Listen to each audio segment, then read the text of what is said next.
අපේ ලංකාවේ මාදුරුවේ ජලාශයට කඩාගෙන වැටුනේ චොපර් එක. එක පුහුණු උපදේශක මහත්තයෙක් කියනවා හාමුදුරුවනේ ඔය බෙල් 212 කියලා කියන්නේ LTT එකේ මරු කටට ගිහින් ආපුවා. එහෙමනේ නේ? එහෙමයි. එච්චරටම ෂුවර්.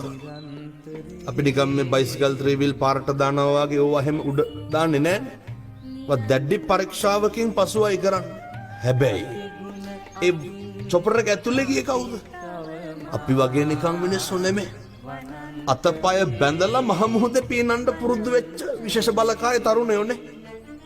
හැබැයි අර බැඳලා තිබ්බ පටියක් ලෙහා ගන්න කපා ගන්න පුළුවන් වුණා.